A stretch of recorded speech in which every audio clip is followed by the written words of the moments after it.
Hi friends, welcome to our channel United by Love.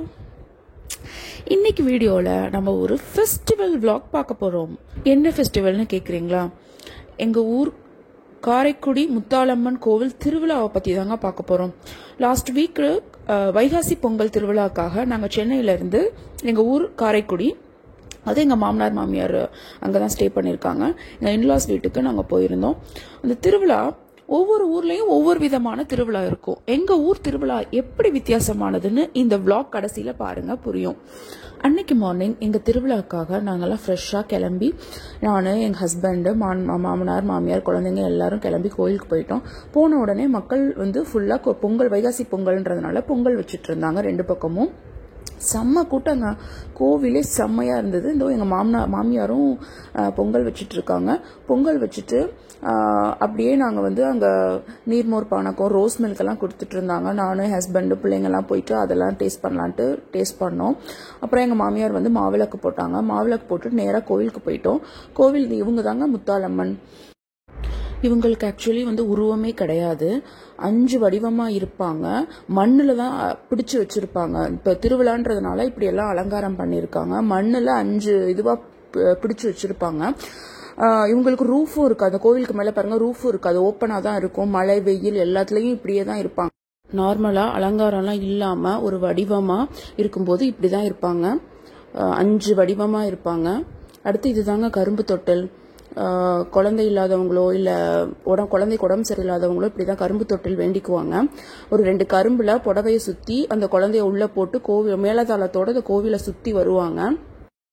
அன்னைக்கு காலையில் நாங்கள் சாமியெல்லாம் கும்பிட்டுட்டு வீட்டுக்கு வந்தாச்சு. இனிமே தாங்க இந்த திருவிழாவோட ஒரு மெயின் பிக்சரே நீங்கள் பார்க்க போகிறீங்க. அன்னைக்கு நைட்டு என்ன பண்ணுவோன்னா, பொதுவாக நம்ம நான்வெஜ் சாப்பிட்டுட்டு கோயிலுக்கு போவோமா? கோயிலுக்கே கூட போக மாட்டோம். ஆனால் இந்த திருவிழாக்கு நாங்கள் நாட்டுக்கோழி குழம்பு, முட்டை எல்லாம் செஞ்சு கோவிலுக்கு எடுத்துட்டு போய் சாமிக்கே படைப்போம். அதுதாங்க இந்த திருவிழாவோட ஸ்பெஷல் ஹைலைட்டே. அன்னைக்கு நைட்டு எங்கள் அத்தை வீட்லேயே நாட்டுக்கோழி அடித்து குழம்பு வச்சு ரைஸு குழம்பு முட்டை எல்லாம் அவிச்சு நாங்கள் கோவிலுக்கு எடுத்துகிட்டு போயிட்டோம். நாங்கள் மட்டும் இல்லைங்க, அந்த கோவிலேருந்து எல்லாருமே இப்படி தான் எடுத்துகிட்டு வருவாங்க. 11:30 இருக்கும், டைம் பார்த்துருப்பீங்க. கோவிலுக்கு எல்லாருமே அவங்கவுங்க சமைச்சதை எடுத்துகிட்டு வந்துட்டாங்க. செம்ம கூட்டமாக இருந்தது, செம்ம ரகலையாக இருந்ததுங்க, பார்க்குறதுக்கே வித்தியாசமாக இருந்தது. இதோ பாருங்கள், அவங்கவுங்க சமைச்சதை பாத்திர தூக்கில் போட்டு எடுத்துகிட்டு வந்திருக்காங்க. சாமிக்கு முன்னாடி போட்ட படையல் மட்டும் என்னால் வீடியோ எடுக்க முடியல. ஏன்னா அந்த ஊர் மக்கள்லாம் இதெல்லாம் வீடியோ எடுக்கக்கூடாது அப்படின்னு சொல்லிட்டாங்க. அதனால் அதில் மட்டும் நான் எடுக்கலை. பாருங்க, அவங்க சமைச்சதை அந்த ஒரு பெரிய பாத்திரம் இருக்கும், அதில் எல்லாருமே அவங்கவுங்க சமைச்சதை சாதம், குழம்பு, முட்டை, கொல்கட்டை எல்லாத்தையும் அதில் போடுவாங்க. அதை அப்படியே கொண்டு போய் சாமிக்கு முன்னாடி தழவாழை எல்லாம் போட்டிருப்பாங்க, எல்லாம் கொட்டி சாமிக்கு பூஜை பண்ணி அதையே பிரசாதமாக கொடுப்பாங்க. அவ்வளோ டேஸ்ட்டாக இருக்குங்க. எல்லார் வீட்டு குழம்பும் கலந்த ஒரு டேஸ்ட், அவ்வளோ டேஸ்ட்டாக இருக்கும். எல்லாம் நாங்கள்லாம் சாப்பிட்டுட்டு நிம்மதியாக வீட்டுக்கு வந்தோம். வீட்டுக்கு வரதுக்கு 1:30 ஆயிடுச்சுங்க. வந்ததும் நல்லா சிக்கன் குழம்புலாம் சாப்பிட்டுட்டு தான் தூங்கணும். எங்களோட இந்த ஃபெஸ்டிவல் vlog உங்களுக்கு ரொம்ப பிடிச்சிருக்குன்னு நினைக்கிறேன். எந்த விஷயம் உங்களுக்கு பிடிச்சிருந்ததுன்னு கமெண்ட்ல சொல்லுங்க. அண்ட் தேங்க்ஸ் ஃபார் வாட்சிங். Stay with us. United by love. Thank you.